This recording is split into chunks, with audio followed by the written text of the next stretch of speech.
છોટાઉદેપુર જિલ્લામાં શિક્ષણનું સ્તર કથળી રહ્યું છે, જેનું મુખ્ય કારણ શિક્ષકોની અછત અને જર્જરિત શાળાઓ છે।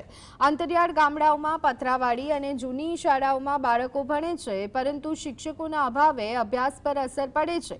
બાલામાટ ગામની એક શાળાની મુલાકાતમાં ચોંકાવનારી સ્થિતિ જોવા મળી। જર્જરિત બે ઓરડાની છત પરથી પાણી ટપકે છે, જેના કારણે બાળકોને ઓટલા પર કે મધ્યાહન ભોજનના શેડમાં બેસાડવામાં આવે છે।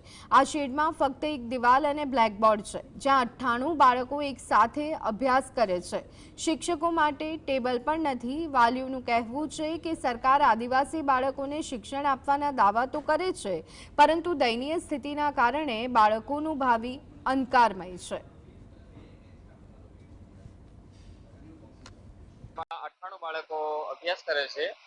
બે ઓરડાઓ છે, પણ જર્જરિત હોવાથી અહીંયા મધ્યાહન ભોજન સેટ નીચે વૈકલ્પિક વ્યવસ્થા સ્વરૂપે બાળકોને અભ્યાસ કરવામાં આવે છે। તકલીફ તો પડે છે, પણ હવે ઉપરની કચેરીથી મંજૂર થઈને આવી જશે એટલે ઓરડા બની જશે, પછી ઓરડામાં